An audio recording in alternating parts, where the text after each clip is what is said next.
Bienvenue. Nous allons reprendre la discussion et nous allons aborder la séance qui va traiter des changements structurels et des politiques publiques. Historiquement, dans la plupart des pays développés, les transformations structurelles de l'économie ont permis un transfert de ressources depuis le secteur de l'agriculture vers le secteur industriel et le secteur tertiaire. Par changement structurel, nous entendons par exemple la migration des travailleurs des secteurs à faible productivité. Dans certaines régions, comme en Afrique subsaharienne, ces transformations semblent avoir contourné le secteur secondaire, car les secteurs manufacturiers ne s'est jamais vraiment développé. Aujourd'hui, est-ce que c'est au centre du sous-dévelolement ou faut-il chercher d'autres voies de développement suite à notre débat d'hier? Comment est-ce que les pays peuvent rattraper tout en poursuivant simultanément un objectif de zéro carbone qui induit la réduction des émissions de CO2? Quelle est la transition vers une économie? Quel est le rôle des technologies? Donc cette session sur les changements culturels et les politiques publiques va traiter de ces questions. Nous allons essayer de présenter un cadre sur la transition vers du zéro carbone et parler des émergences de secteurs, de l'innovation et du rôle des politiques publiques dans différents contextes. Donc, trois orateurs vont partager avec nous leur vision des changements structurels et des politiques publiques. Je suis ravi d'accueillir le docteur Sébastien Treyer, directeur exécutif de l'IDRI, en charge du développement durable et des relations internationales, le docteur Fiona Tregena, professeur à l'université de Johannesburg, et le docteur Renette Onsibix de l'université de Stellenbosch. Je passe d'abord la parole à Sébastien qui va commencer par voir si les politiques sont un outil de transformation ou un facteur du statu quo et comment déclencher des changements de régime. Il va nous parler de la capacité à débattre qui est cruciale pour changer le narratif au niveau de la chaîne globale de valeur. Sébastien, vous avez la parole pour une vingtaine de minutes. Thank you very much and thank you for this invitation. Sorry, I'm just struggling with the PowerPoint. I hope you will. Merci de m'inviter. Les interprètes vous présentent leurs excuses par avance, mais le son de Zoom est d'exécrable qualité. Donc, merci de m'avoir invité. C'est un plaisir que d'être parmi vous et de parler devant des orateurs aussi éminents qui nous parlent depuis l'Afrique du Sud. Donc, comme vous l'avez dit, Hélène, je me suis concentrée sur le rôle et le développement des politiques en vue d'une transformation structurelle. Et je vais principalement prendre des exemples dans le domaine des études scientifiques et technologiques et dans le rôle des technologies dans la gestion du changement parce que nous pouvons apprendre beaucoup de choses. Donc ma présentation se structure en deux parties.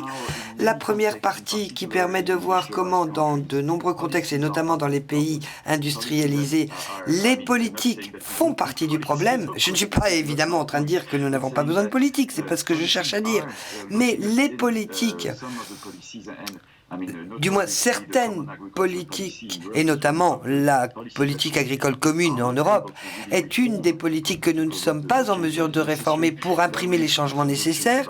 Ensuite, je voulais parler des régimes sociotechniques qui sont, selon moi, très importants, et je vais également essayer de voir comment il est absolument important d'envisager d'autres routes ou d'autres voies de développement.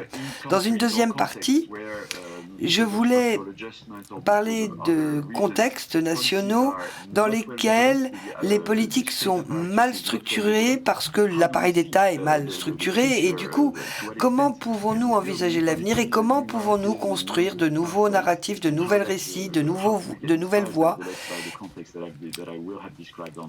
Et tout cela sera évidemment renseigné par le contexte que j'aurais décrit pour les pays développés.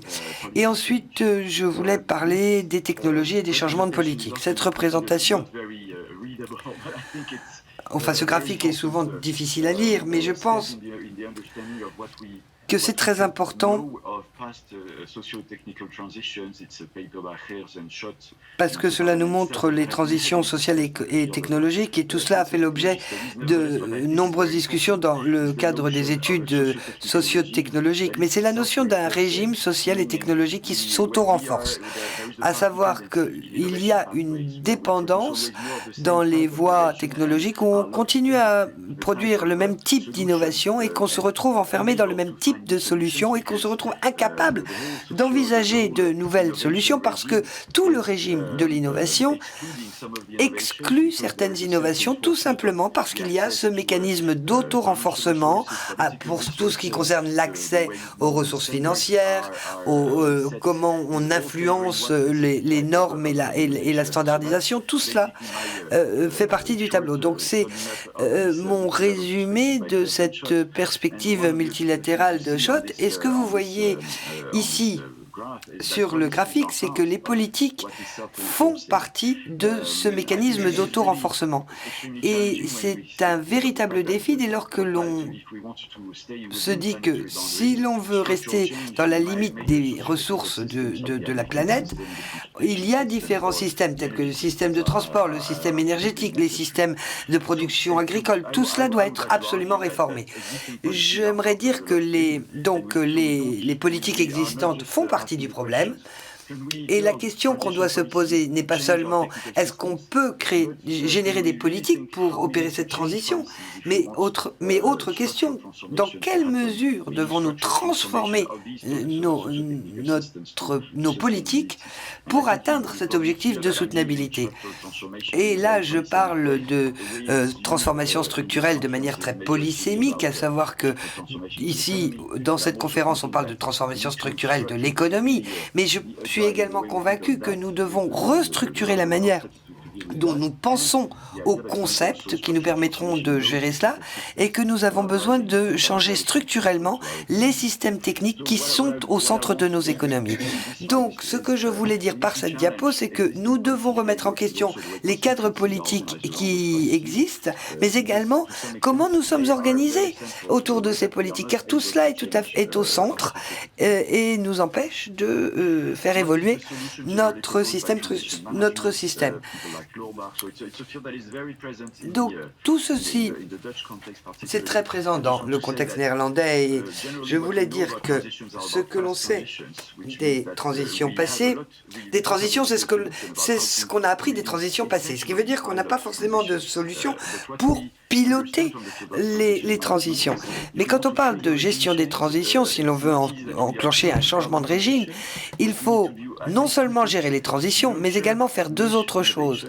Nourrir les innovations de niche, en bas de ce graphique, les innovations, quand vous avez un régime dominant, vous avez certaines innovations qui ne peuvent se développer. Donc là, il faut en prendre soin, il faut leur donner plus de ressources et il faut également travailler à d'autres scénarios parce que on ne sait pas quelles sont les innovations de niche qui vont nous permettre d'aboutir à la soutenabilité à l'avenir. Et c'est là que les académiques peuvent organiser des débats autour des différents types d'innovations. Et je pense qu'il est très important de comprendre que pluralité et pluralisme du débat sont des facteurs très importants, non seulement parce que c'est performatif, c'est quand vous participez à un débat et que vous rencontrez d'autres innovateurs et différentes parties prenantes, il y a des tronçons de la voie d'innovation qui vont émerger, qui vont permettre de reconfigurer le régime d'innovation, mais c'est également que cela permet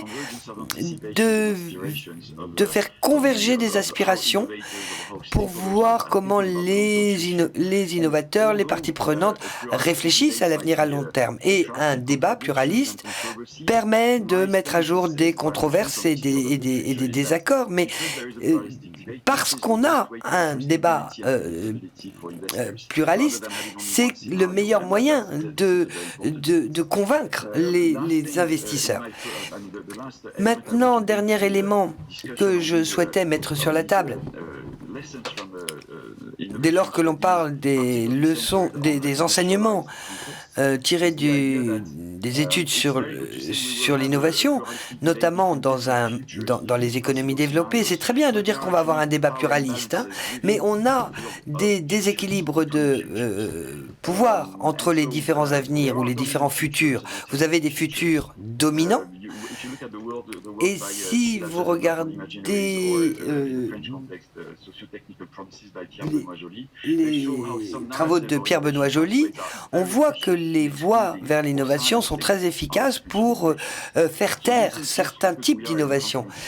Donc aujourd'hui, nous sommes dans une conférence où nous parlons beaucoup de modélisation économique. Ce n'est pas la même chose que de faire des scénarios de prévision et de post-vision avec les modélisations économiques. Les modélisations semblent quelquefois, les modélisations prédictives semblent souvent beaucoup plus fiables, mais quelquefois on n'a pas de modèle pour pouvoir prévoir l'évolution d'une économie ou d'un système. Et c'est là-dessus que l'université de Cape Town a travaillé et a développé des modélisations alternatives et des scénarios alternatifs avec des modélisations et des quantifications pour l'Afrique du Sud, et cela déjà depuis 2015. Et c'est quelque chose que nous devons garder à l'esprit. Il nous faut également réfléchir aux équipements nécessaires pour remettre en question les scénarios prédominants. Autre chose importante, il y a des indicateurs critiques de la soutenabilité forte qui sont bien souvent cachés par le cadre dominant. Et nous, à l'IDRI, avons travaillé pour voir comment nous pouvions représenter la performance des voies innovantes en agriculture pour assurer la sécurité alimentaire et en même temps la protection de la planète. Et nous avons essayé de voir comment nous pouvions modéliser et visualiser les impacts de ces voies de transformation de l'agriculture et voir quelle était l'importance de la variabilité de l'agriculture intensive.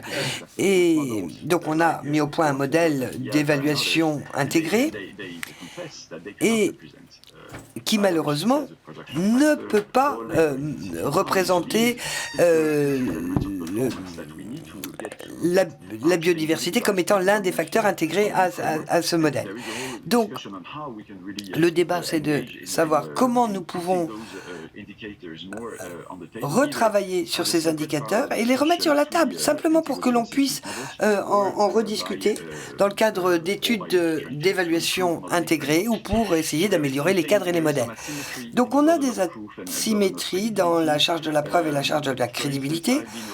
Par exemple, en 2009, je participais à un exercice de modélisation pour voir comment nous pourrions nourrir la planète en 2050 et l'hypothèse de base était qu'il faudrait doubler la production agroalimentaire, mais tout simplement parce qu'il n'y avait pas de gestion de la demande dans le débat.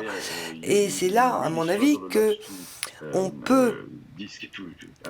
Enfin, que l'on a du mal. Et la guerre en Ukraine nous a bien montré que ce récit, ce narratif dominant peut être remis en question, bien qu'il y a beaucoup d'incohérences quand on ne regarde pas la demande, parce qu'on ne regarde pas le côté demande.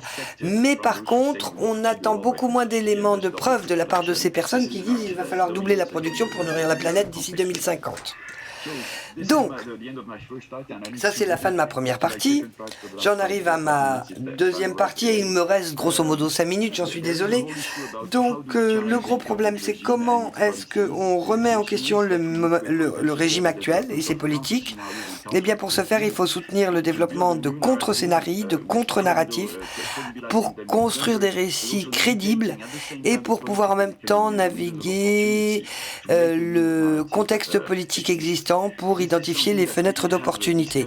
C'est quelque chose dont nous avons beaucoup discuté avec nos collègues sud-africains et j'utilise l'Afrique sud-africain parce que les copanélistes sont sud-africains, bien entendu, mais également et sans doute surtout parce que nous pouvons tirer des enseignements très précieux de leurs travaux. L'Afrique du Sud propose différents scénarios pour des voies de transition en Afrique du Sud, et il y a d'autres scénarios qui ont été développés par des associations d'entreprises. Donc oui, il y a des initiatives qui existent, et il est très important de lire le rapport de Meridian que vous allez trouver sur le site d'un think tank sud-africain, et qui permet de voir qu'il est impossible de développer ces scénarios dès lors qu'on ne voit pas comment ils s'inscrivent dans un changement des rapports entre les différents acteurs. Donc, je vous ai beaucoup parlé du contexte européen. Je vais vous demander de me faire confiance, mais croyez-moi, il y a aussi des exemples très intéressants dans le contexte sud-africain, et ce sont des contextes dans lesquels les politiques sont bien développées, on a des données pour venir étayer des politiques. En revanche, quand tout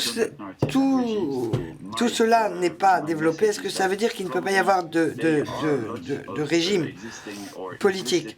Eh bien, ma réponse est que si, et ils sont implicites.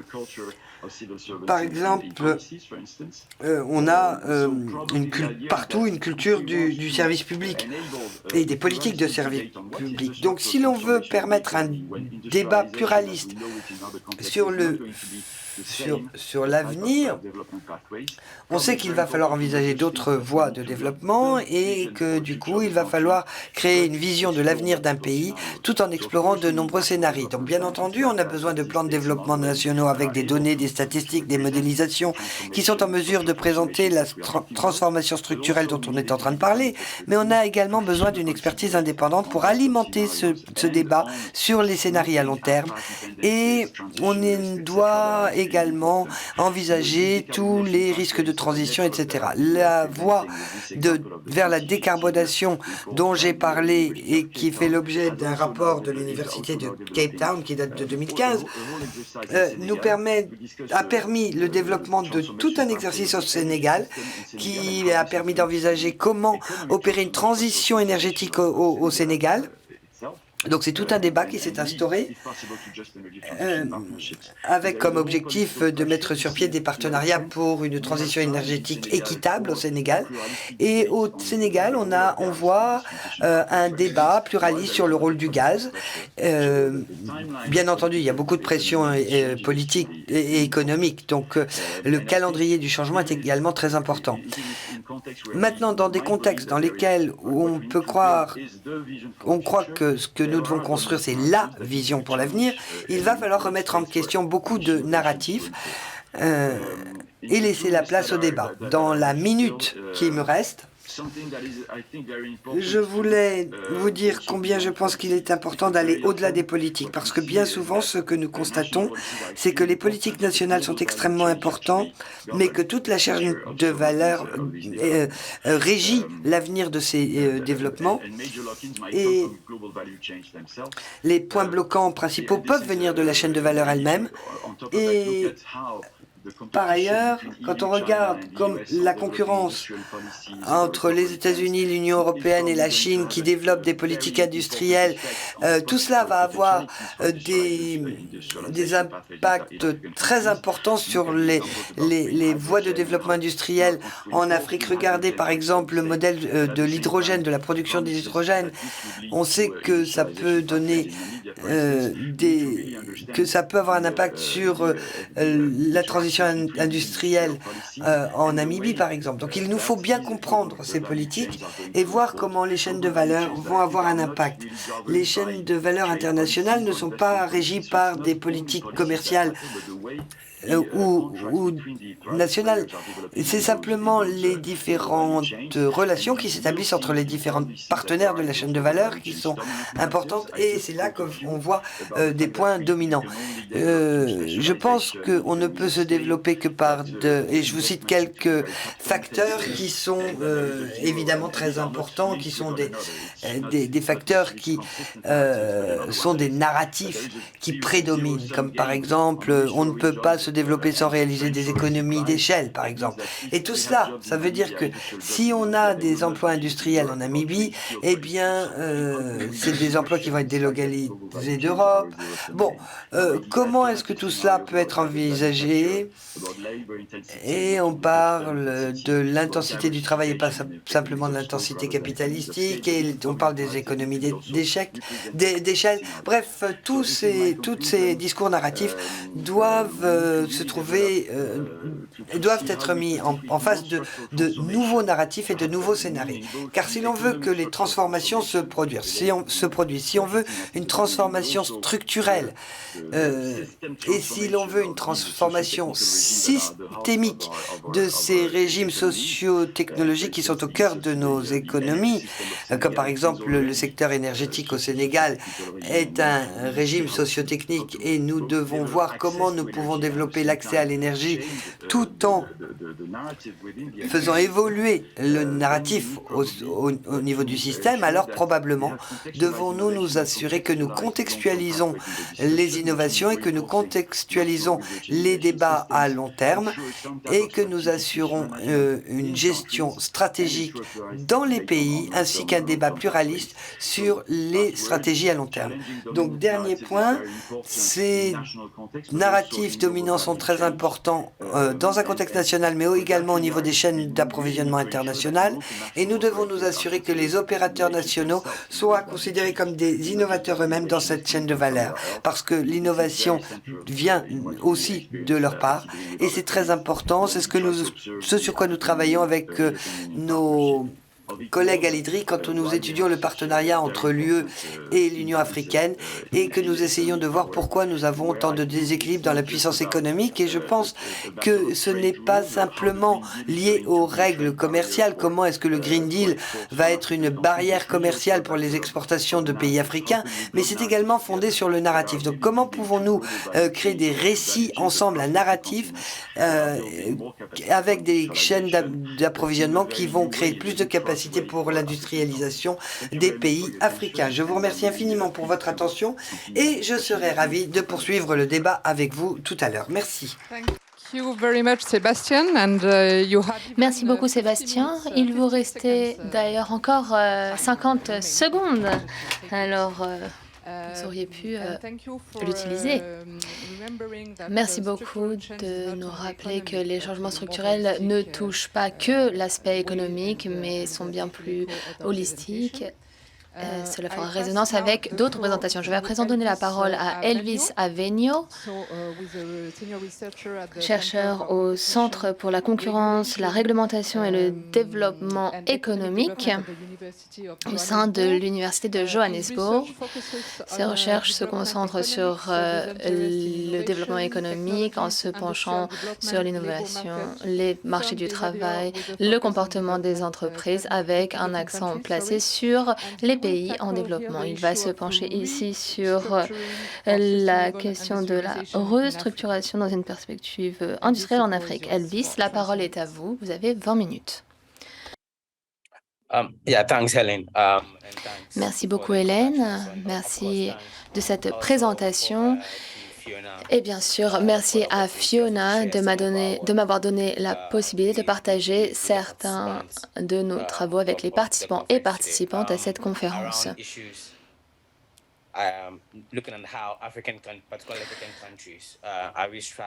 Et ma présentation va se concentrer sur la façon dont les pays africains se saisissent des chances existantes de restructuration et ce qu'il pourrait être fait. Nous regardons donc certaines politiques qui émergent dans certaines régions. Vous avez déjà abordé certains de mes points liminaires. Je vais donc les sauter. Mais je voulais juste mettre l'accent sur un élément présenté par Sébastien, à savoir que les changements structurels ne sont pas automatiques et qu'ils sont associés à des coûts. Ce sont des processus complexes qui nécessitent une vision à long terme. des faits historiques. Et il faut également comprendre l'organisation des institutions ainsi que l'économie politique de certains pays. Donc, ce que je veux dire ici, c'est que nous affirmons avoir besoin de politiques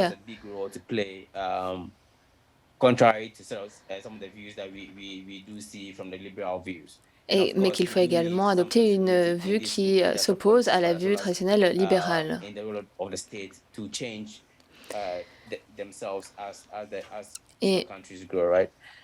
Mais bien sûr, alors que les pays évoluent, ils changent. Donc, si l'on regarde les secteurs clés et leur performance, c'est important. Si l'on pose la question, qu'est-ce qui est essentiel? Surtout d'un point de vue de la production, on peut utiliser ces données de performance des secteurs clés pour y répondre. Et l'on voit qu'il y a beaucoup de travaux conduits sur ces questions. Et il me semble que les politiques industrielles sont directement liées à l'industrialisation.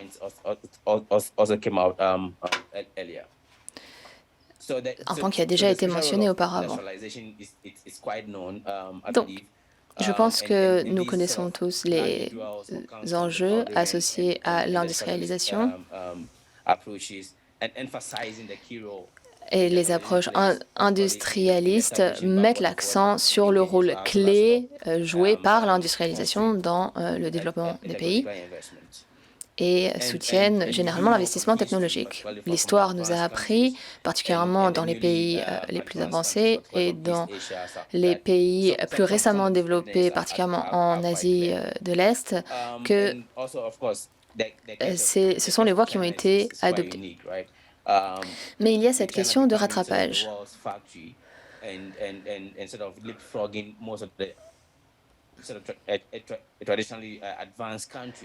Il faut rattraper très rapidement les pays les plus avancés sur le plan de la performance, mais également les gains dans le secteur manufacturier.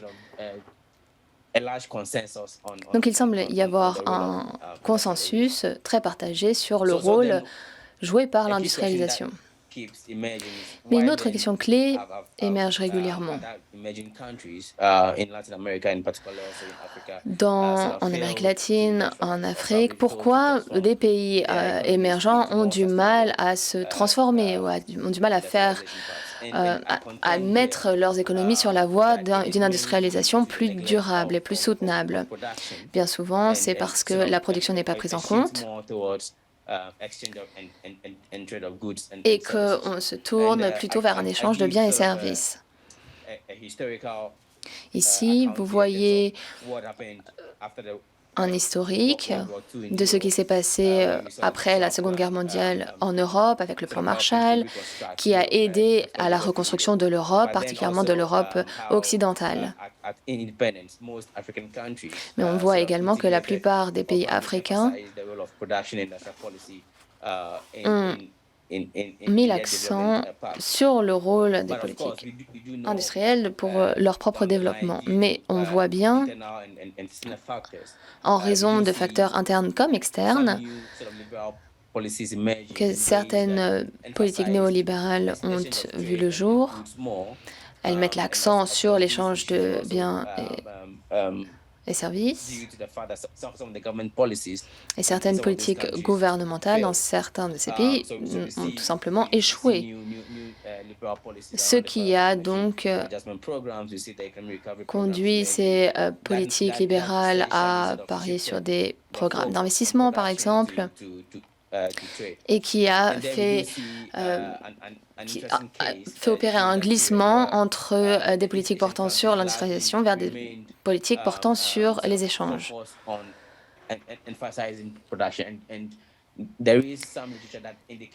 Et aujourd'hui, certaines recherches indiquent que l'une des raisons pour lesquelles ces pays ont pu se développer et s'industrialiser, et ont pu rattraper d'autres pays, ce sont grâce aux politiques industrielles et à la production industrielle qui a existé dans les pays d'Asie de l'Est. Aujourd'hui, certaines politiques industrielles revoient le jour en Afrique. Elles sont intégrées dans les politiques de développement sur le continent africain. On a vu ainsi l'agenda de l'Union africaine 2063 qui met l'accent très fortement sur l'industrialisation et de ce besoin de transformation pour l'Afrique. Mais bien sûr, une autre question se pose. Pourquoi la structure de la plupart de ces économies ne change pas, reste la même? Ces données sont un peu datées, mais soulignent bien que si l'on compare la situation de la plupart des pays émergents, particulièrement l'Afrique du Sud et le Brésil, ils ont des niveaux de performance moindres. Et dans certains cas, on voit même un mouvement de désindustrialisation.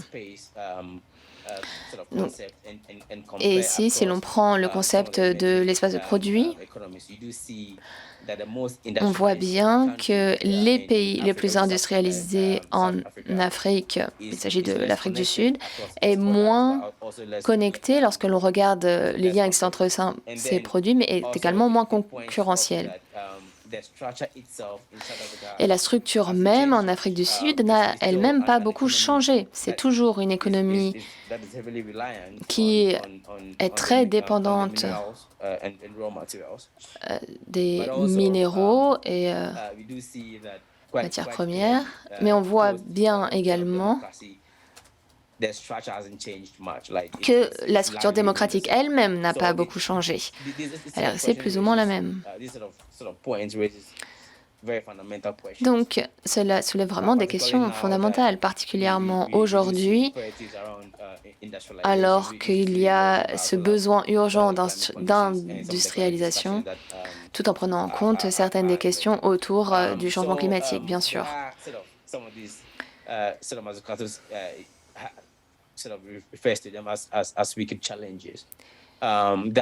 Et donc, il y a des défis auxquels les pays en développement sont confrontés. La crise climatique, par exemple, représente bien sûr un défi, mais également une chance à saisir, ainsi que l'explosion démographique. Donc, nous savons que pour répondre à ces défis, nous avons besoin de réflexions larges, la plus large possible, avec un esprit d'entreprise et d'entrepreneuriat. Nous avons besoin vraiment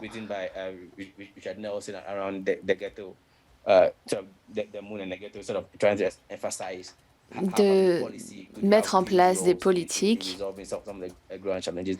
qui sont vraiment adaptées et développées pour répondre à ces défis d'aujourd'hui.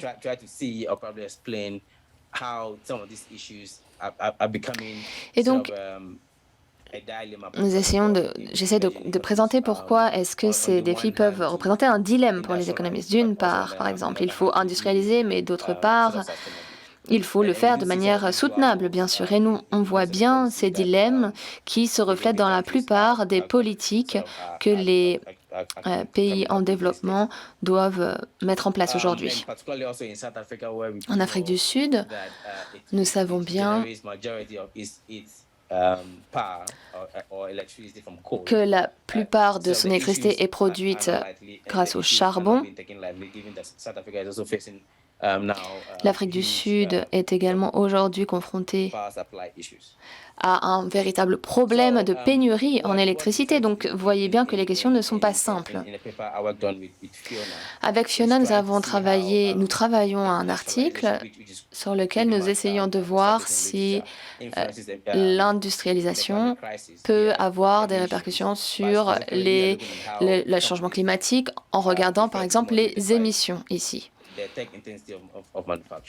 Et c'est une variable sur laquelle nous pouvons jouer avec l'intensité en technologie du secteur manufacturier. Nous avons essayé de décomposer ce que l'on veut dire lorsque l'on parle d'industrialisation en regardant les différents secteurs manufacturiers. Et donc, notre analyse a montré qu'il y avait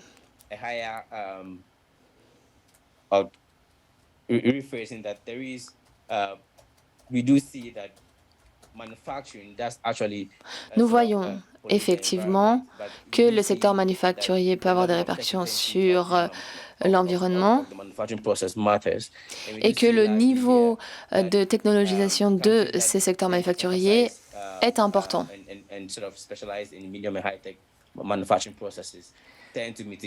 Et que les secteurs manufacturiers qui sont plutôt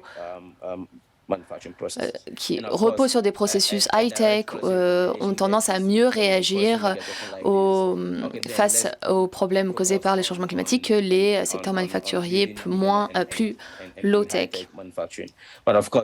Mais bien sûr, nous savons également que ces processus de développement ne sont en rien automatiques.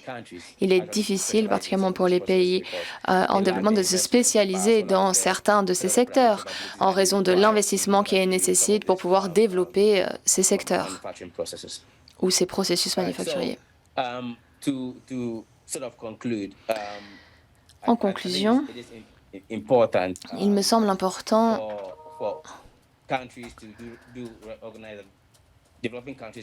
pour tous les pays, particulièrement les pays qui sont confrontés aux enjeux liés à une industrialisation tardive, de se réindustrialiser. Cependant, les enjeux sont de taille.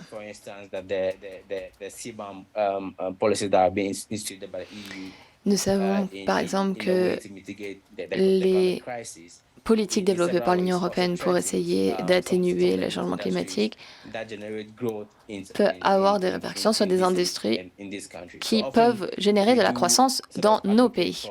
C'est pourquoi nous défendons ou soutenons des politiques qui prennent en compte toutes ces considérations tout en se saisissant de toutes les chances offertes par la quatrième révolution industrielle. Et il est important de se tourner vers ces nouvelles technologies qui sont moins polluantes. Nous le savons bien, ce sont des processus qui ne sont pas automatiques. Ils nécessitent des politiques spécifiques, des investissements, mais surtout une politique industrielle très active. Des politiques qui manquent dans les pays en développement. Donc, dans le contexte africain, nous pensons que les zones de libre-échange peuvent offrir de très bonnes chances et occasions à saisir, créer également des normes et créer des marchés, tout simplement. Des marchés sur lesquels les entreprises africaines pourront se développer, auxquels pourront utiliser pour croître, tout en prenant en compte le changement climatique et l'environnement. Je voulais vous parler de la chaîne de valeur du chocolat. Et nous savons que deux pays, le Ghana et la Côte d'Ivoire, produisent près de 75% des fèves de coco, de chocolat. Elles sont ensuite exportées vers l'Égypte, vers l'Afrique du Sud, et le reste est exporté à l'extérieur du continent. Et donc, une toute petite proportion de la valeur générée par cette chaîne de valeur reste en Afrique. Et l'Afrique du Sud, l'Égypte ont des capacités de production de chocolat et pourtant elles ne se saisissent pas de cette possibilité. Donc, par exemple, nous pourrions imaginer développer les bonnes capacités pour pouvoir garder en Afrique certaines des opportunités générées par la production de chocolat sur le continent. Des politiques si l'on aborde les politiques industrielles d'un point de vue régional, cela peut avoir des répercussions très importantes. Nous savons que le Ghana, la Côte d'Ivoire sont confrontés à de vrais problèmes liés à la pollution, au climat. Et donc, il serait important que d'autres pays les rejoignent pour produire ces produits. Donc, les coopérations régionales sont essentielles sur ce point. Voilà, je vous remercie. Merci beaucoup, Elvis. Vous avez donc souligné de nouveau le rôle joué par l'industrie, par les politiques industrielles, par les technologies.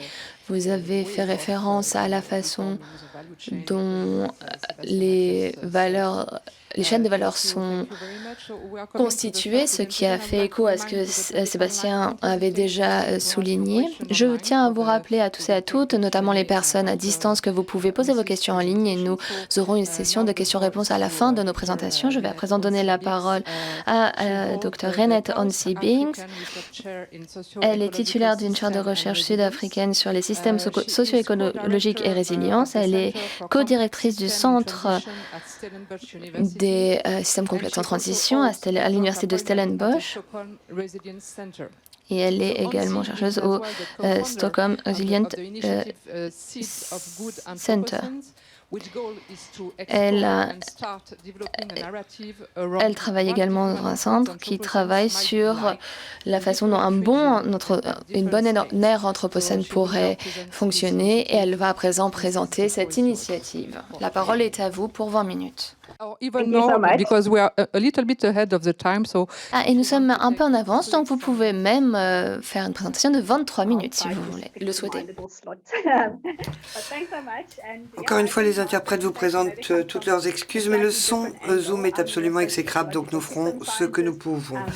Je suis Renette Onsi-Binks, je travaille au Centre sur les transitions et la soutenabilité à l'université de Stellenbosch. Comme on vous l'a dit, je travaille sur les systèmes sociaux, écologiques et la résilience. Et je vais vous parler d'une étude que nous avons menée sur différents scénarios pour l'avenir en adoptant une approche systémique complexe. Donc, tout cela va faire écho aux deux présentations qui ont précédé la mienne.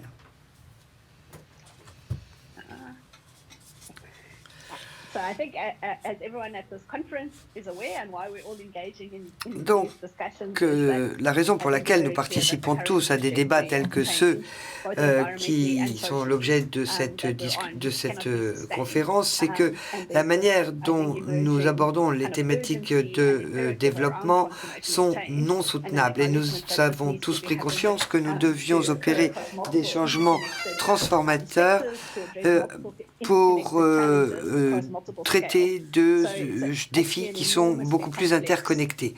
Donc, nous avons face à nous un impératif d'une grande complexité auquel nous devons relever ce défi dans les 10 années à venir. Donc, à quoi peut ressembler un avenir soutenable? Je pense que là-dessus, nous n'avons pas forcément fait preuve d'une grande imagination pour essayer de voir à quoi pourrait ressembler ce monde transformé.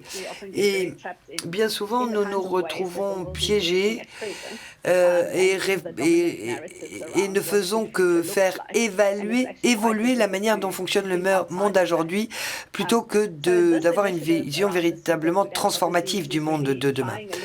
Donc on est un peu piégé et c'est un des défis que je souhaitais relever et je souhaitais le faire d'une manière bien particulière. Le but que j'ai, c'est de commencer à explorer un narratif, non pas sur ce à quoi pourrait un bon futur, mais à quoi pourraient ressembler différents bons futurs à différentes échelles, dans différentes géographies. Et j'ai essayé d'adopter une approche sans région dominante, et essayer de voir comment nous pouvions imaginer à quoi pourrait ressembler ce bon avenir. Donc, nous avons commencé en 2014.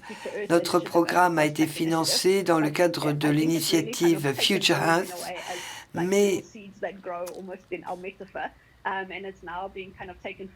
tout cela, c'était un petit peu comme des graines que nous avions semées, qui ont bien germé et qui donnent maintenant naissance à de nombreuses initiatives à travers le monde que nous essayons d'interconnecter. Donc, bien entendu, nos travaux sont informés par des recherches scientifiques et tout cela fait écho à ce que Sébastien disait. Pour pouvoir imprimer ces changements systémiques profonds, nous avons besoin d'une vision qui nous inspire et qui va nous aider, nous guider. Mais j'aime également ce que vous avez dit d'Alex Evans quand il parle de l'avenir et qui met en lumière l'importance des récits, des narratifs, dans la mesure où ces récits permettent de créer une réalité tout en l'expliquant. Et je vois un contraste ici. Si nous avons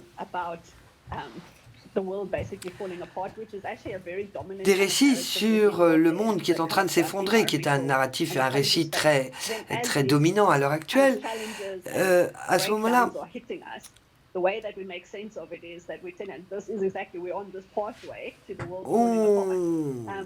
on fait du sens de tout cela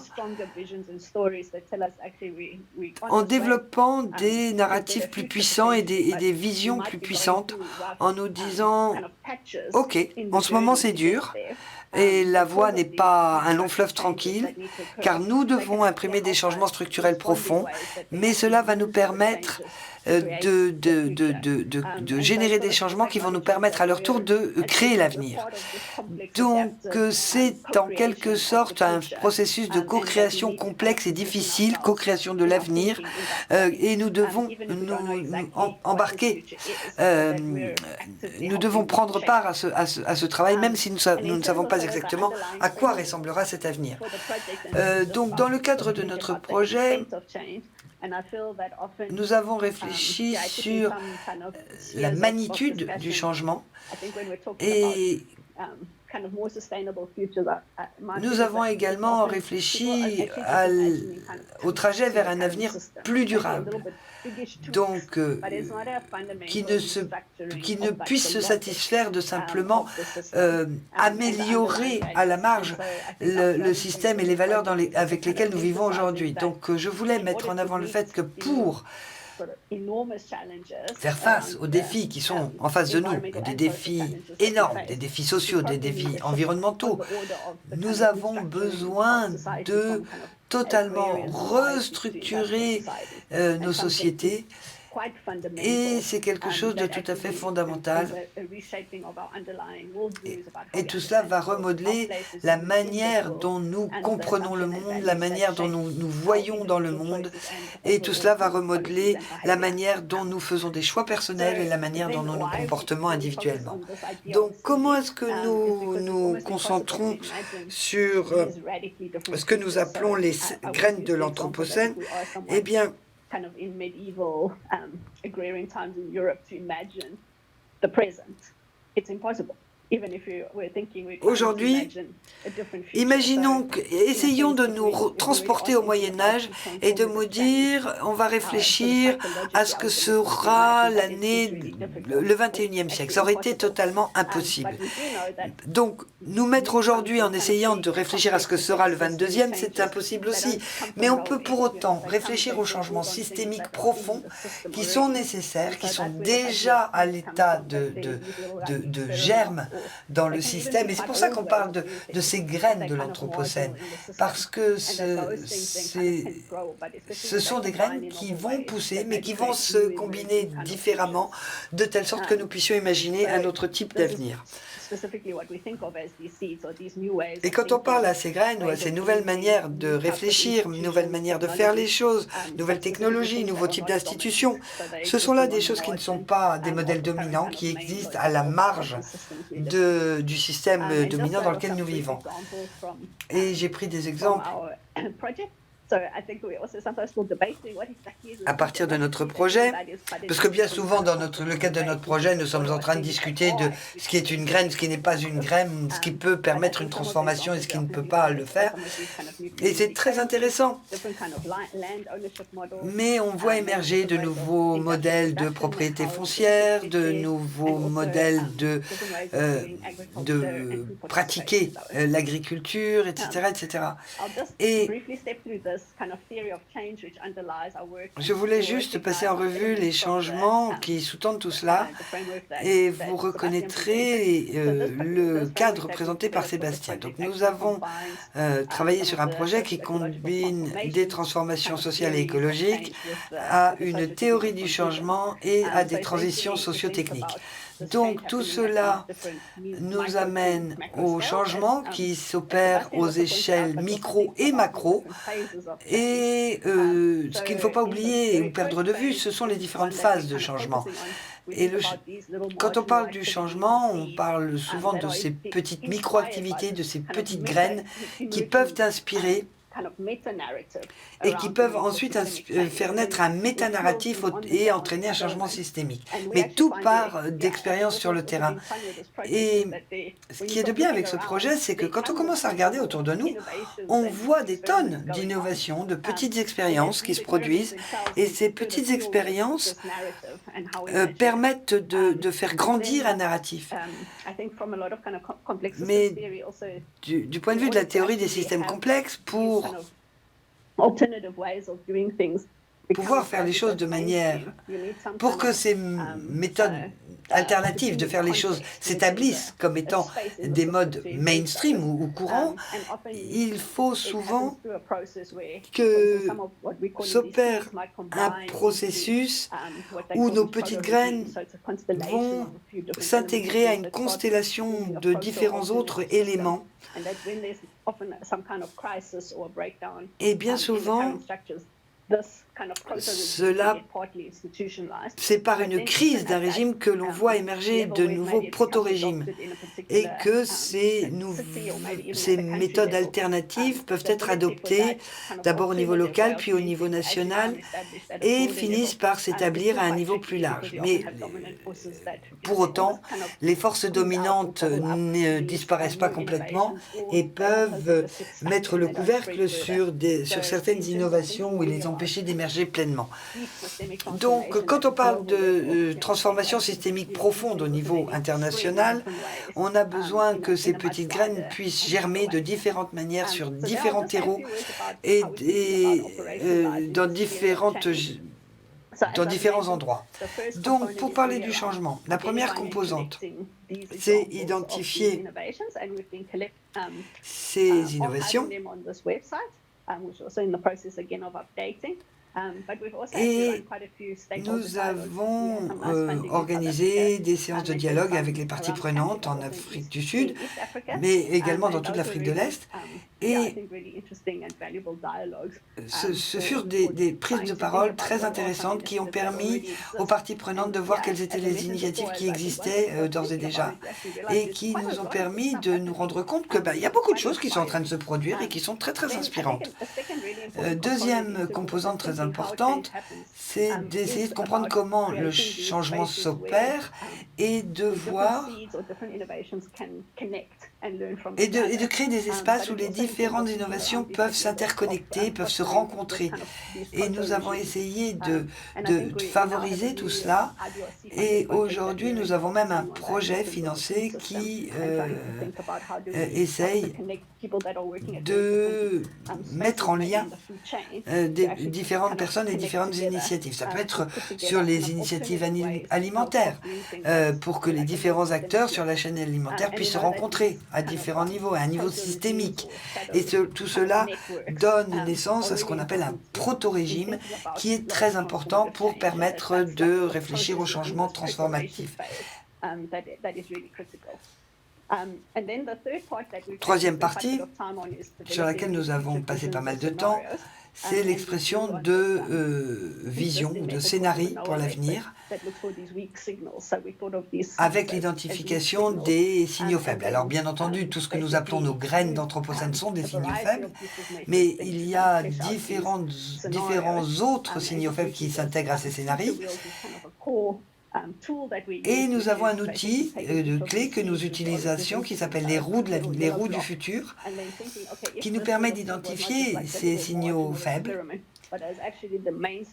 et de voir comment ces signaux faibles pourraient influencer le monde s'ils devenaient mainstream. Et ensuite, on essaye de voir comment différentes graines peuvent se combiner et pour définir un monde totalement nouveau. Et ce sont des mots qui sont alternatifs.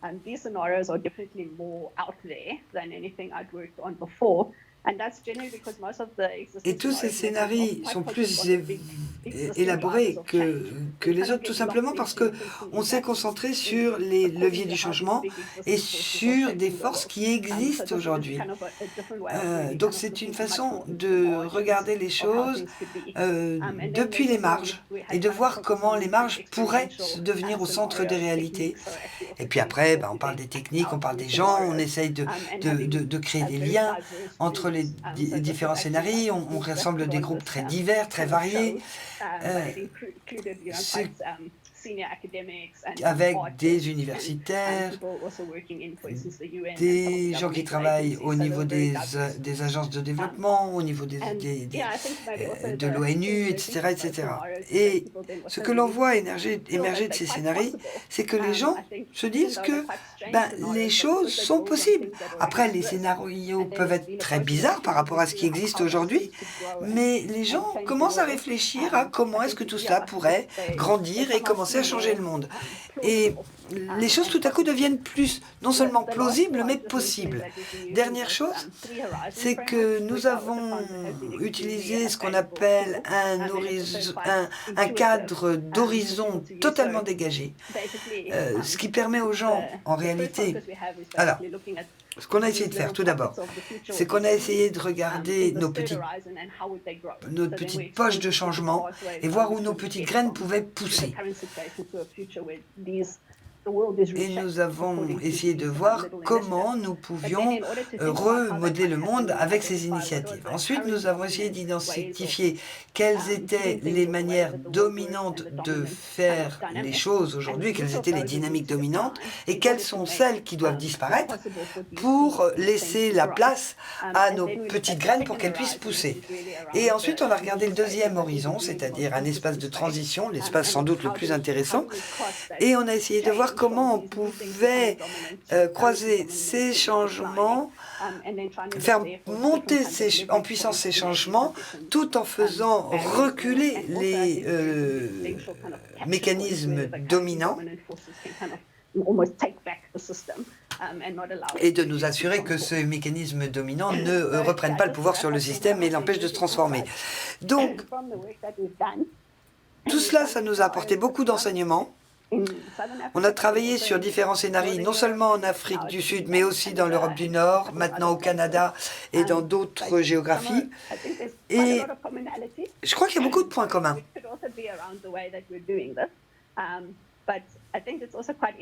Et ce qui est en train d'arriver est vraiment absolument fascinant. On voit des processus de prise de décision totalement décentralisés grâce aux nouvelles technologies. On voit le rôle que jouent les nouvelles technologies dans tous ces avenirs ou ces futurs possibles. Et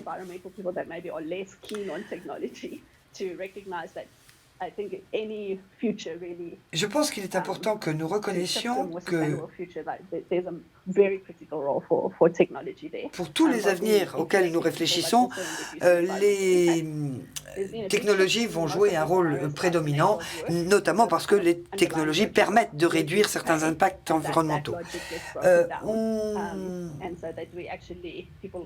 travaille également sur des structures économiques qui, évidemment, sont vouées à évoluer et qui vont permettre aux communautés de plus s'impliquer et dans une manière très collaborative. Mais tout cela ne va pas sans risque parce qu'il y a des changements des structures de pouvoir et que cela entraîne des risques pour différents groupes de population dans certains pays.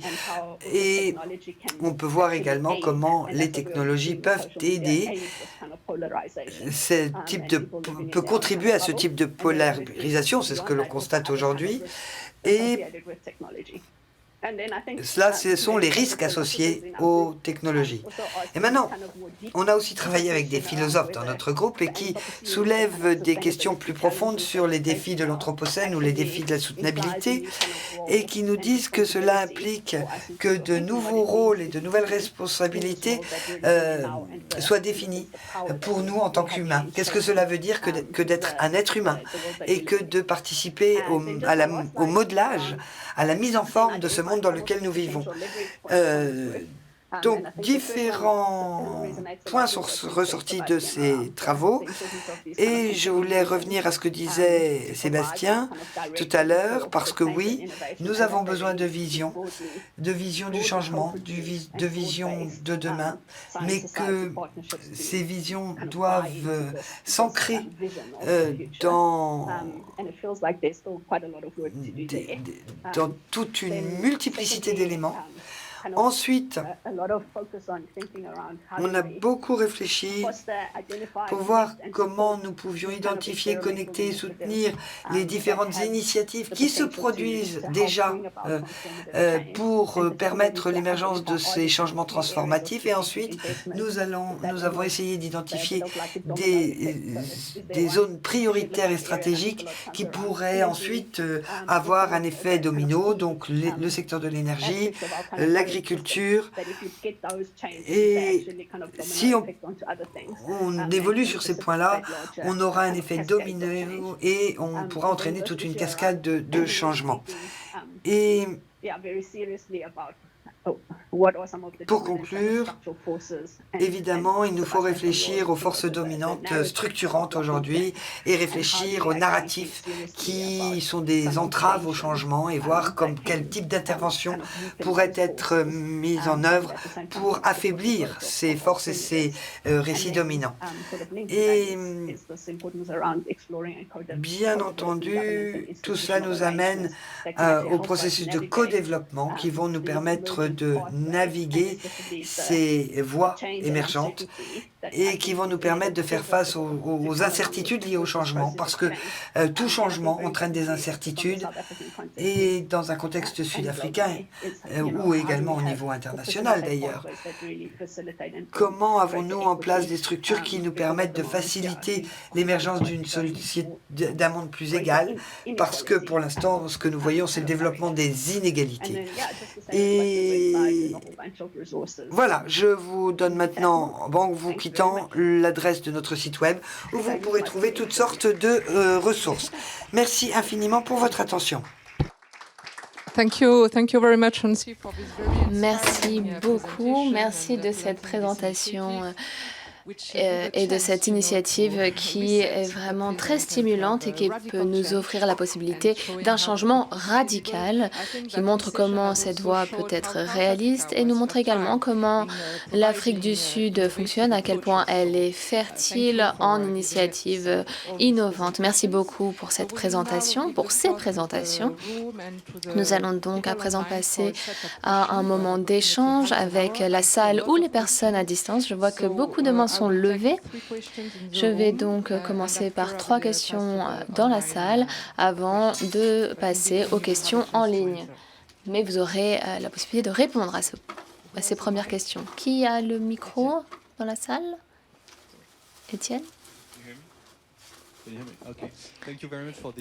Merci beaucoup. Merci beaucoup pour ces 3 présentations très intéressantes. J'ai un commentaire et une question pour Madame Biggs.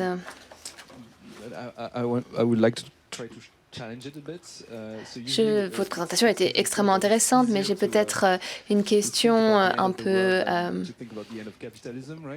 controverse, qui porte à controverse. En effet, vous avez mentionné des points ou des leviers qu'on pouvait utiliser permettant de créer les conditions permettant d'amorcer le changement pour sortir de ce système capitaliste. Et je voudrais en savoir peut-être un peu plus quant à ces leviers ou ces conditions permettant ce changement. Parce que si l'on réfléchit à la façon dont le capitalisme a vu le jour, il y avait des leviers notamment l'esclavage, la découverte du Nouveau Monde. Ce sont des points, des éléments qui ont participé à la possibilité de cette transition. Donc, quel serait-il pour la nouvelle transition que vous appelez à vos vœux? J'ai un commentaire et une question également.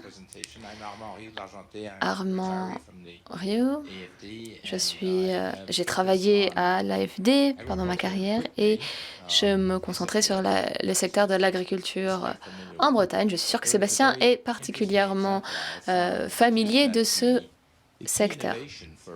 Et il y avait une innovation clé pour le secteur agricole qui a été trouvée il y a 20, 30 ans, qui n'a pourtant pas été disséminée. Pourquoi? Pour résumer très rapidement, ce nouveau modèle qui porte sur la production laitière recommande de nourrir les vaches avec de l'herbe plutôt que des minéraux, des grains de soja ou des choses qui nécessitent des dépenses. Donc, le résultat, en d'autres termes, c'est que le modèle de post-développement demande ou invite à réduire les dépenses. Ce qui veut dire que vous réduisez également les revenus de certaines personnes, à savoir, ici, dans le cas présent, le secteur agroalimentaire. Et donc ma question pour Sébastien, mais peut-être également les organisateurs de notre conférence, est-ce que l'on se pose cette question, la question de la sobriété, qui va réduire les dépenses diverses et variées, et comment est-ce que l'on peut vraiment résoudre ce problème qui est lié fortement au rapport de pouvoir? Merci. Merci beaucoup pour ces présentations très intéressantes. Bien sûr, l'accent mis sur les narratifs, sur l'utilisation des roues de l'avenir et des signaux faibles était très intéressant. J'ai une question. La grande majorité de ces présentations se concentraient sur les transformations dans les pays à revenus intermédiaires et faibles. Mais comme Elvis l'a souligné, ainsi que Sébastien, tout ceci arrive dans un système mondial lié, relié.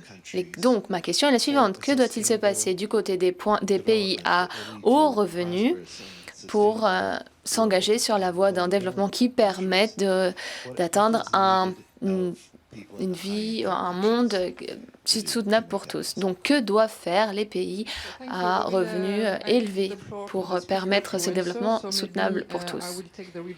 Très bien, donc je vais maintenant me tourner vers les orateurs. Elvis, peut-être? Puis Onsi, puis Sébastien, pour répondre aux questions.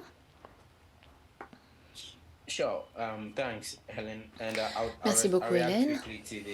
Donc, je vais tout d'abord réagir à la dernière question sur ce que les pays avancés, les pays développés doivent faire.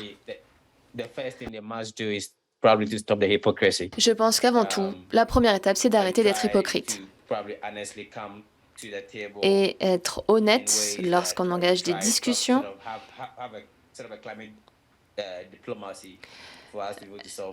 et mettre en place une diplomatie de l'environnement pour résoudre cette crise climatique à laquelle nous sommes confrontés.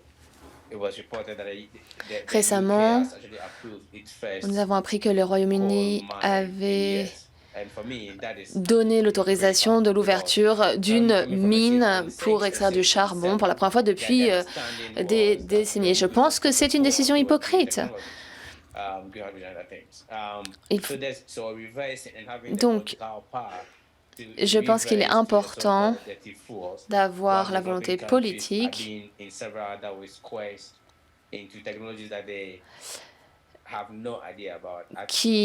et notamment parce qu'aujourd'hui on demande aux pays en développement d'utiliser des technologies qu'ils ne connaissent pas, alors que les pays développés, eux, n'utilisent pas des technologies auxquelles ils ont accès.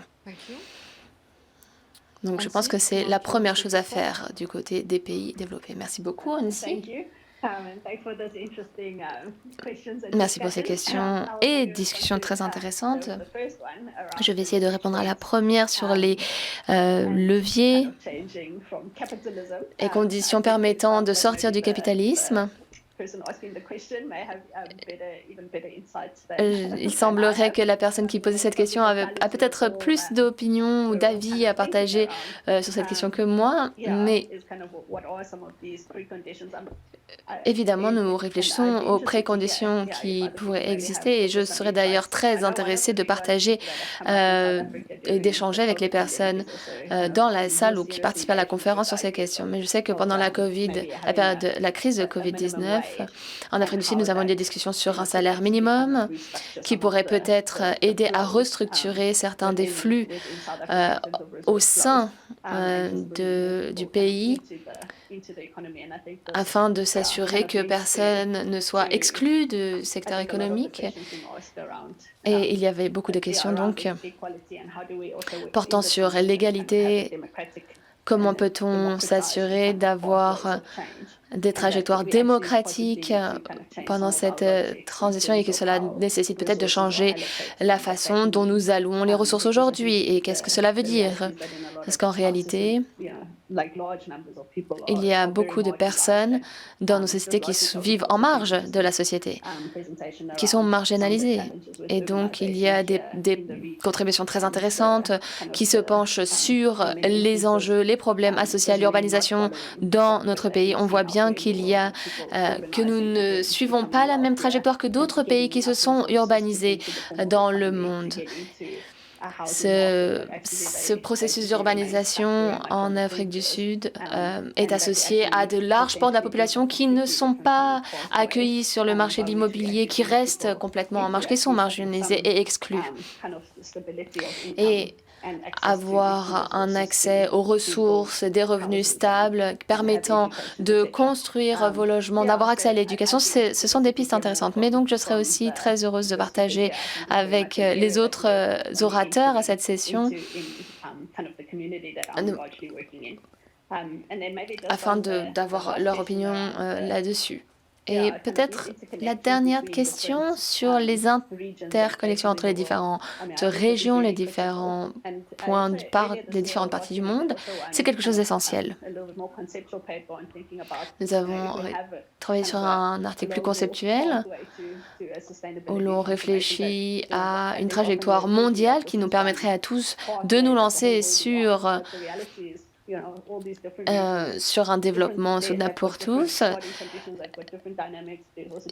En réalité, on se rend compte qu'il n'y a pas une seule trajectoire. Nous voyons bien que les réalités sont très différentes suivant les régions et les pays, et donc il est important de regarder comment ces différentes trajectoires de développement soutenable peuvent interagir les uns avec les autres et regarder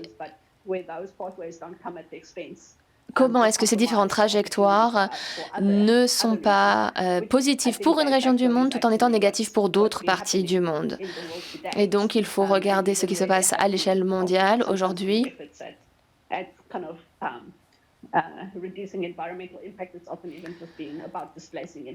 Eh bien, parce qu'aujourd'hui, bien souvent, on se rend compte que les politiques qui visent à réduire les émissions de gaz à effet de serre ont en réalité déplacé la production ou ces émissions de gaz à effet de serre et ne les ont pas juste supprimées partout dans le monde. Et si l'on regarde les contributions des pays développés, de ces économies eh bien, ces produits devraient coûter bien plus cher aujourd'hui, tout ce qui est produit dans les économies développées, que ce que l'on peut voir aujourd'hui.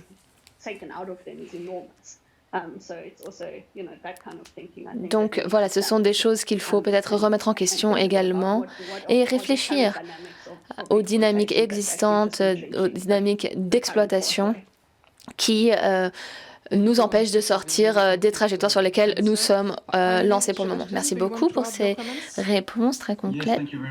Sébastien, peut-être pour finir ?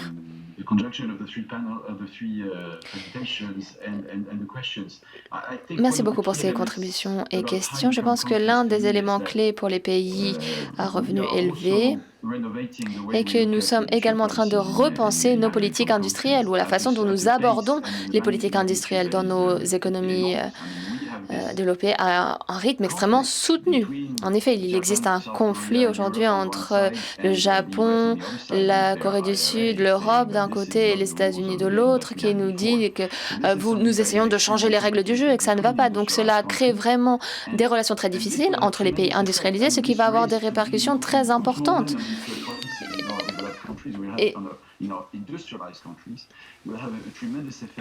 Et tous les investissements que nous ferons tous les investissements dans les politiques d'industrialisation seront importants. Il faut également réfléchir à comment est-ce que nous coordonnons les différentes politiques industrielles.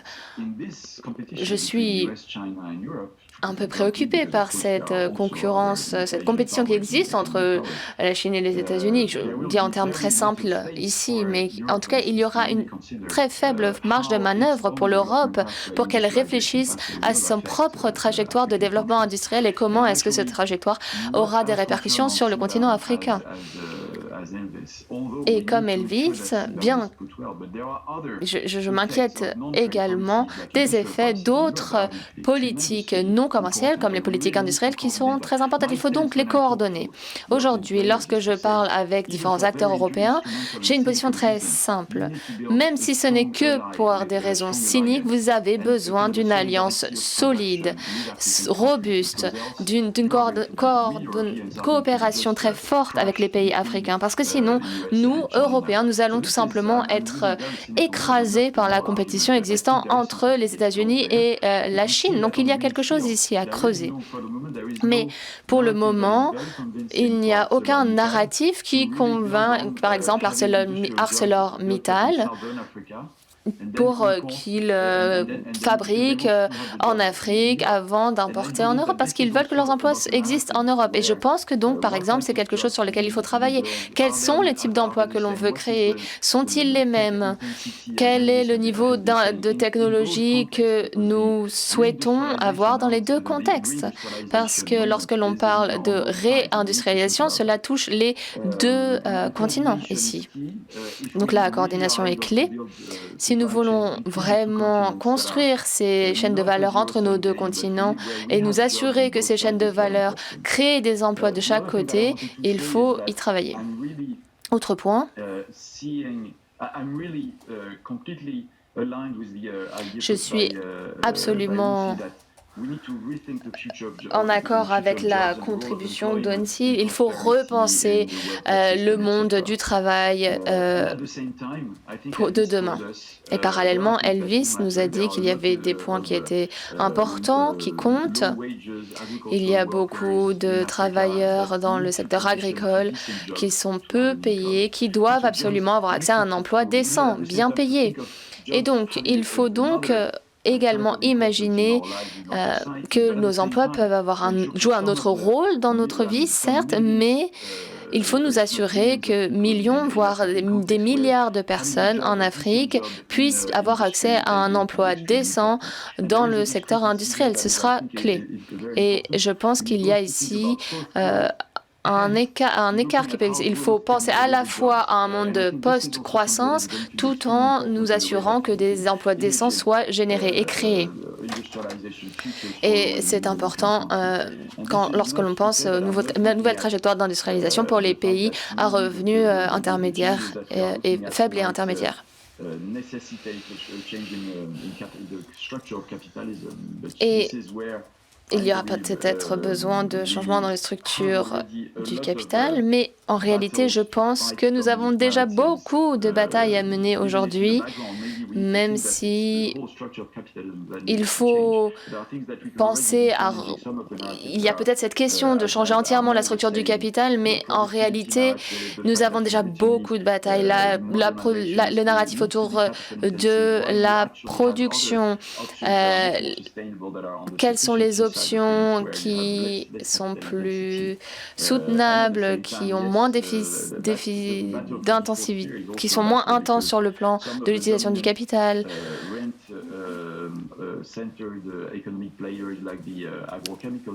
L'industrie agrochimique, par exemple, doit remettre en question peut-être leur position dominante parce que, bien sûr, leur place dans le monde agrochimique de demain ne pourra pas reposer sur les structures qui ont été développées et créées il y a 40 ans. Il va y avoir besoin de beaucoup plus d'investissements en recherche et développement pour voir comment est-ce que l'agriculture peut être plus durable, plus soutenable. Donc on voit bien qu'il va y avoir des changements dans les modèles commerciaux de certains des acteurs majeurs d'aujourd'hui qui seront conséquents. Et donc, il faut travailler sur les narratifs. Mais je pense que vous avez tout à fait raison. Lorsque l'on regarde les relations entre les régions, on ne pourra pas éviter des discussions sur la structure même du capitalisme. Et comment est-ce que cette structure entrave peut-être l'émergence de certains avenirs possibles. Merci beaucoup, Sébastien. J'ai quelques questions de la part des participants et participantes à distance. Deux de Philippa. Philippa, je vais essayer de les résumer. Première question. Vu que l'avenir est technologique, avec le développement notamment de l'intelligence artificielle, comment peut-on accueillir la technologie et l'intégrer à des approches plus communautaires? Est-ce que l'avenir ne sera pas un avenir hybride? Peut-être. Première question. Deuxième question. La transformation ne survient qu'après l'effondrement. Aujourd'hui, nos structures sont tellement ancrées dans la façon dont nous agissons que seul l'effondrement ne permettra la transformation. Êtes-vous d'accord ou non? Et question de Lydia. Comment convaincre les forces intégrées dans les structures existantes, comment les convaincre donc de travailler à cette transformation? Donc, nous allons peut-être commencer par Sébastien, puis Elvis, si vous avez quelque chose à ajouter. Pardon, Onsi en premier, puis Sébastien. Bon, sur la question de l'effondrement.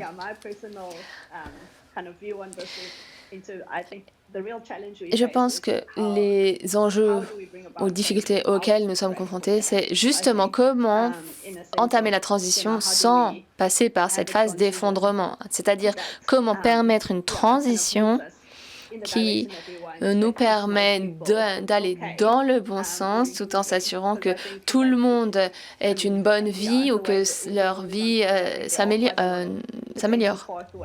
Je pense qu'il y a beaucoup de trajectoires possibles qui nécessiteraient un effondrement radical, mais les effets à long terme de ce type d'effondrement ne doivent pas être ignorés.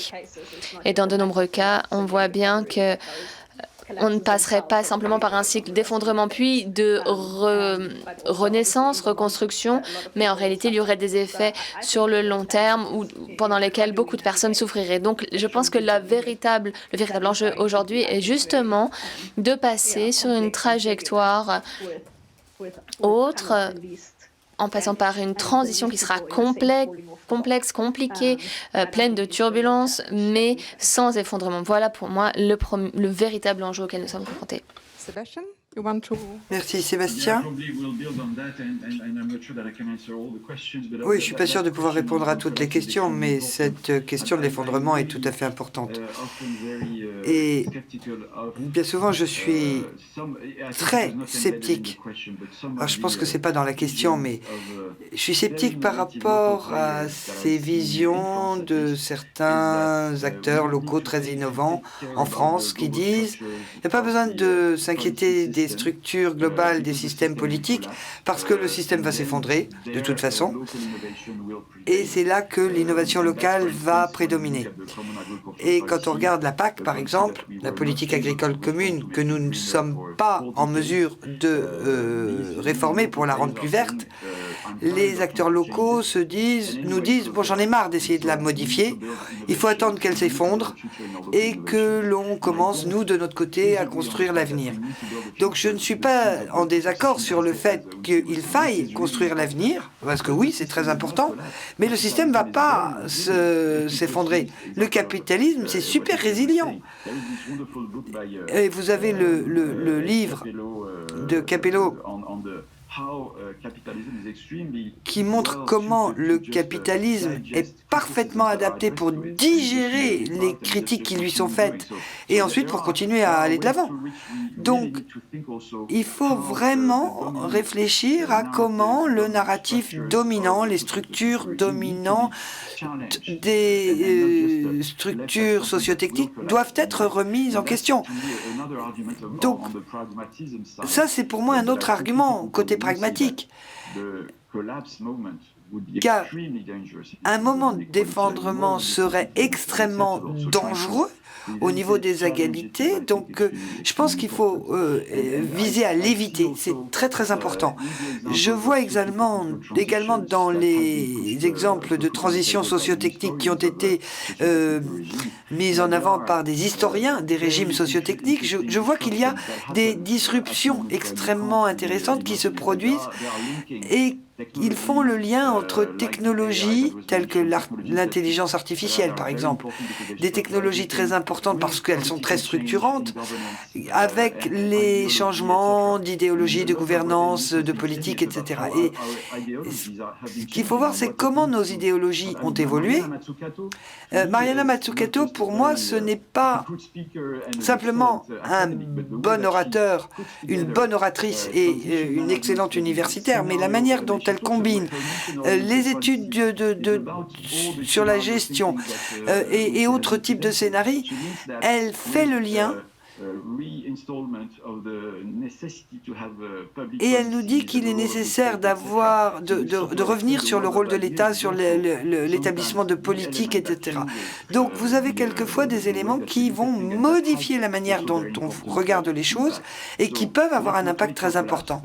Donc n'attendons pas l'effondrement, essayons de prévenir cet effondrement parce que ce serait une conséquence qui serait génératrice d'inégalités, mais voyons comment nous pouvons entraîner des disruptions plutôt que de nous contenter d'attendre l'effondrement avant de commencer à changer le système. Merci Sébastien. Elvis, un mot? Oui, et je suis tout à fait d'accord avec Onsi et Sébastien. Il nous faut trouver le moyen d'introduire de la souplesse, de la flexibilité dans les systèmes, plutôt que d'attendre l'effondrement de ces systèmes. Pour moi, c'est très important.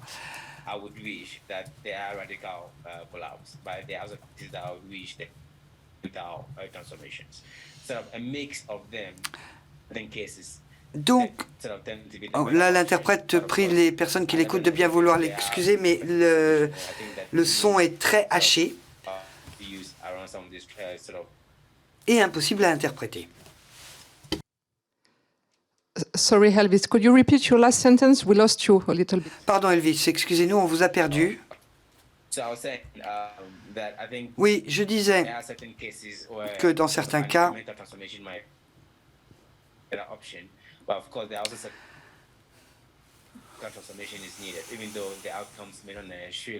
l'interprète est dans l'incapacité d'interpréter car le son est beaucoup trop haché. Often a try and error, and then we hope for the Okay, so we have a little bit trouble with your Bon, connection. très clairement, Elvis, on a des problèmes de connexion, ce qui fait qu'il est très difficile de vous entendre. On espère que la connexion sera rétablie dans quelques secondes.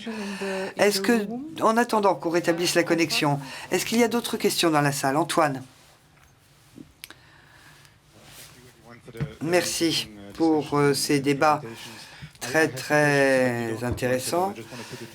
Donc, j'ai deux questions. À vous de choisir celui qui vous intéresse. On parle beaucoup ici de crise, d'effondrement, et on a vu comment les crises sont nécessaires pour mener à des changements institutionnels. Et ce sont les travaux de Pérez et autres qui montrent qu'il y a une boucle de feedback entre structures de production, crise et évolution des structures, des systèmes. Mais tout cela n'évacue pas la question de l'effondrement. Donc la question est de savoir si on peut avoir une crise sans effondrement qui permette d'opérer les changements institutionnels sans trop de souffrance. Est-ce que c'est possible ou est-ce qu'il faut qu'il y ait des résultats négatifs pour forcer l'évolution? Ensuite, on n'a pas vraiment parlé finances dans nos présentations de ce matin, mais le discours politique, c'est de mobiliser les financements. Donc, est-ce qu'il faut simplement se concentrer sur les politiques industrielles et le changement structurel, ou quel est le rôle du financement dans ces types de dynamiques, surtout si l'on tient compte du fait que la version d'aujourd'hui des systèmes de financement ont des effets tout à fait négatifs sur les économies? Très bien, écoutez, je pense qu'on va conclure sur cette question. Sébastien, souhaitez-vous commencer à répondre à cela? Oui, alors ce sont des questions très intéressantes, bien entendu. Et quand on en parlait, c'est vraisemblablement implicite dans votre question, Antoine, une politique industrielle, ce n'est pas simplement une question d'innovation, de subvention d'État, c'est également de voir comment on dirige les finances et les investissements nécessaires vers les personnes qui innovent et comment on mobilise l'épargne. Donc le tout, c'est de voir comment on alloue les finances pour que ces développements soient possibles. Ça, c'est un élément clé. Et nombre des défis des voies d'industrialisation dans les pays africains, c'est véritablement d'attirer des investissements sur des voies industrielles innovantes, et c'est vraisemblablement quelque chose dont nous aurions pu parler plus avant. Donc il faudrait reprendre le débat pour que l'on puisse effectivement aborder la question finance dans ce contexte. Merci. Elvis, souhaitez-vous répondre? Oui, très rapidement. Le rôle du financement pour opérer ces changements est évidemment très important. On a vu que nombre des débats tournent autour des aspects de financement. Et on voit